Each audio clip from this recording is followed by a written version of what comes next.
Terima kasih atas waktu dan kesempatan yang diberikan. Perkenalkan, nama saya Tuti Isnawati Anwar dengan NIM 2001060081.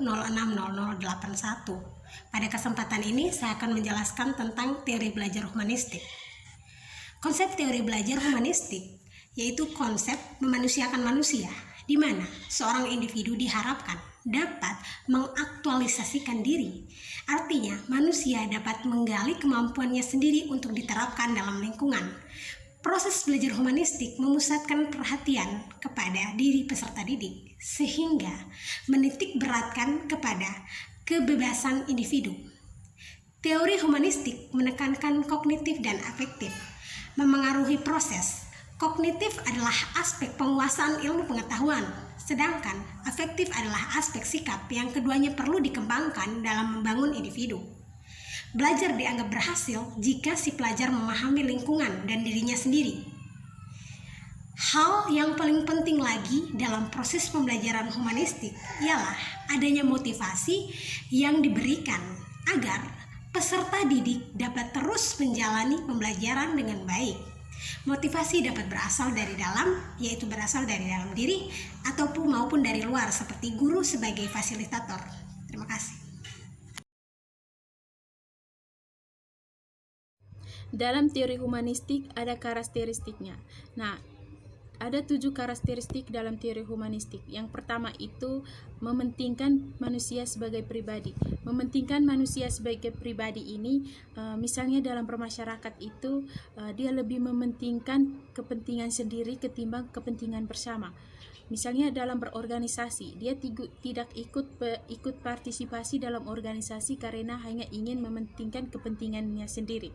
Yang kedua itu mementingkan kebulatan pribadi. Nah, misalnya dalam berpendapat, dia itu tidak menerima pendapat dari orang lain, dia hanya mempercayakan pendapatnya sendiri atau mempertahankan pendapatnya sendiri, bahwa menganggap bahwa pendapatnya sudah benar atau dia itu menganggap dirinya sudah hebat.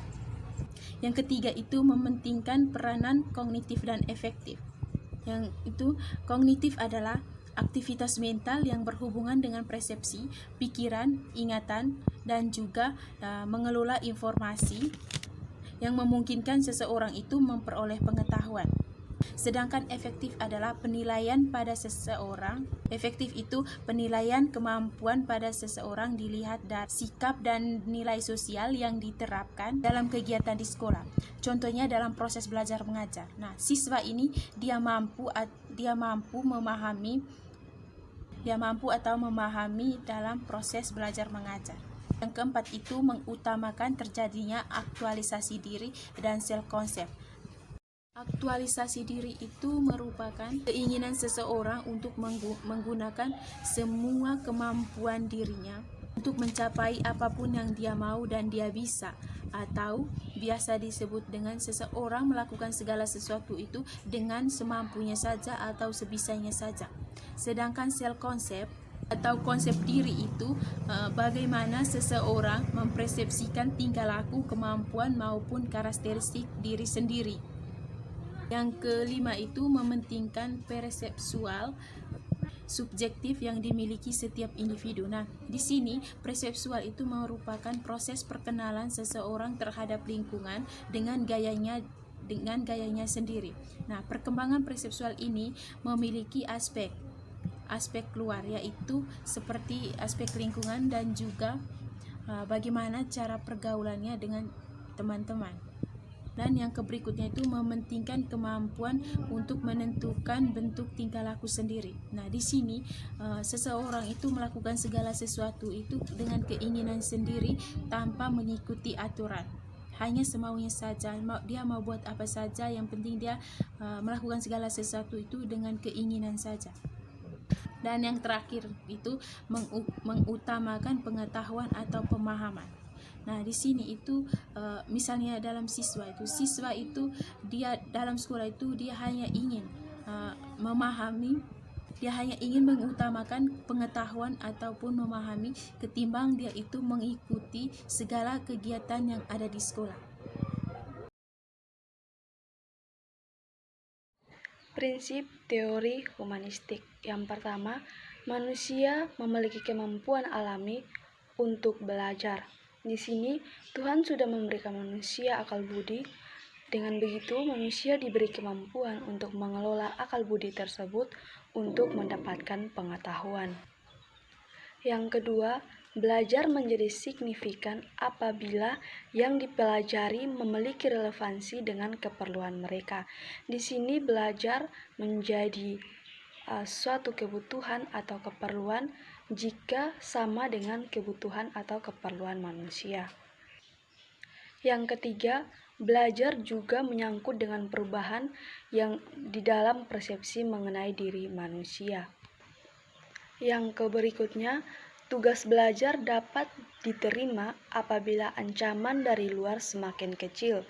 Bila ancaman itu rendah, terdapat pengalaman siswa dalam memperoleh cara. Yang berikutnya, belajar yang bermakna diperoleh siswa jika siswa melakukannya. Yang berikut, belajar lancar jika siswa dilibatkan dalam proses belajar dan dengan melibatkan siswa, maka akan mendapatkan hasil yang lebih mendalam. Yang berikut, kepercayaan pada diri siswa ditumbuhkan dengan membiasakan melatih diri siswa. Yang terakhir, belajar sosial adalah belajar mengenai proses belajar. Baik, terima kasih untuk waktu dan kesempatannya. Sebelumnya, perkenalkan nama saya Justina Burawatan. Saya akan menjelaskan teori belajar humanistik berdasarkan pendapat para ahli. Yang pertama, Abraham Maslow. Abraham Maslow berpendapat bahwa teori belajar pada manusia merupakan proses yang dilaluinya untuk mengaktualisasikan dirinya. Proses belajar adalah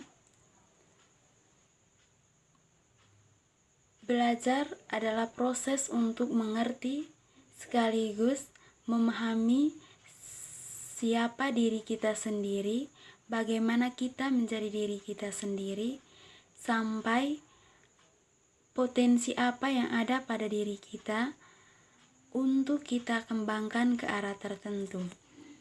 Yang kedua, pendapat Carl Rogers. Carl Rogers mempunyai 5 tipe belajar. Yang pertama, gairah untuk belajar. Yang kedua, belajar bermakna. Yang ketiga, belajar tanpa ancaman. Bahwa belajar yang terjadi tidak boleh dibawa ancaman karena seseorang tidak bisa menangkap dari isi pembelajaran tersebut karena dia dibawa ancaman. Yang keempat, seseorang memang mempunyai ketertarikan atau minat terhadap proses belajar tersebut. Yang kelima, belajar perubahan. Belajar perubahan yang di sini dimaksudkan perubahan yang terjadi dalam diri kita sendiri atau perubahan yang ada di lingkungan kita. Yang ketiga, proses belajar menurut Arthur Watts. Baik, Arthur Watts berpendapat proses belajar yang terjadi apabila proses belajar tersebut merupakan sesuatu yang terjadi tatkala bagi seseorang ada artinya. Artinya di sini seperti yang dikemukakan oleh Carl Rogers, di mana belajar bermakna. Itulah teori belajar humanistik berdasarkan atau menurut pendapat dari para ahli. Sekian dan terima kasih. Perkenalkan, nama saya Yuliana Bahan. Saya akan menjelaskan tentang kelebihan dan kekurangan teori humanistik. Yang pertama, saya akan menjelaskan lebih dulu tentang kelebihan teori humanistik. Kelebihan teori humanistik yang pertama adalah sifat demokratis lebih mendominasi. Nah, dengan diterapkannya teori pembelajaran humanistik ini, suasana belajar akan lebih demokratis, setara namun tetap menghormati guru sebagai fasilitatornya. Nah, hal ini untuk apa? Hal ini untuk mengantar siswa mencapai hal yang disukainya atau yang diinginkannya, serta membantu mengembangkan potensi siswa. Yang kedua, peserta didik cenderung lebih aktif sehingga output belajar lebih maksimal.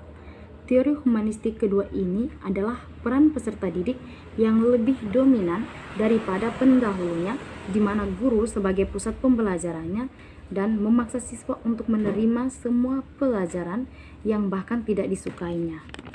Yang ketiga, terciptanya suasana yang saling menghargai. Selain demokrasi, kelebihan teori humanistik juga mampu menciptakan suasana belajar yang saling menghormati. Kebebasan mengeluarkan pendapat juga dapat mendorong siswa lebih berpikir kreatif dan terbuka. Yang keempat, sifatnya membentuk kepribadian siswa sesuai potensi. Nah, pembelajaran mengikuti jalan pikir dan minat siswa akan mempermudah siswa memaksimalkan potensi serta membentuk kepribadian asli siswa. Melatih guru menerima siswa apa adanya. Nah, guru akan dilatih untuk menerima siswa apa adanya. Hal ini agar nanti terpengaruh terhadap pengembangan potensi serta bakat yang dimiliki siswa. Yang kedua, saya akan menjelaskan tentang kekurangan teori humanistik. Yang pertama, tidak bisa diuji dengan mudah. Teori humanistik yang sifatnya adalah pembelajaran psikolog kepribadian tidak bisa diuji karena apa? Karena tak ada ukuran pasti sifatnya yang terletak dalam pribadi manusia itu sendiri. Yang kedua, terjadi bias dalam tujuan. Nah, kekurangan teori humanistik yang kedua ini sebenarnya masih ada hubungannya dengan kekurangan teori humanistik yang pertama, yaitu karena sifat kepribadian. Maka untuk mengetahui pasti seorang sudah berhasil atau belum tak bisa ditentukan dengan jelas, dan hal ini cenderung subjektif sehingga penilaian setiap orang akan berbeda-beda tergantung pengetahuan bahkan hingga pengalaman pribadi penilaian. Nah, yang ketiga, sulit membedakan mana yang serius dan mana yang tidak. Untuk murid yang serius dalam belajar pasti akan memanfaatkan kesempatan yang ada dan mencoba hal-hal baru yang masih dalam lingkup yang disukainya. Sedangkan bagi siswa yang tidak serius, tanpa ada pengawasan dari guru selaku fasilitator, justru akan membuat murid ini semakin menjadi dan tidak mendapatkan hasil apa-apa. Kebiasaan yang diberikan malah disalahgunakan. Nah, pembelajaran humanistik yang cenderung memberi kebebasan lebih terhadap muridnya biasanya cenderung disalahgunakan. Salah satu contohnya, dalam kerja kelompok ada siswa yang hanya memberikan nama tanpa ikut bekerja.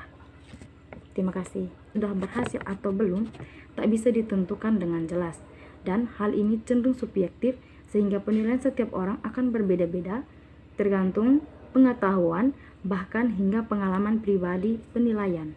Nah, yang ketiga, sulit membedakan mana yang serius dan mana yang tidak. Untuk murid yang serius dalam belajar pasti akan memanfaatkan kesempatan yang ada dan mencoba hal-hal baru yang masih dalam lingkup yang disukainya.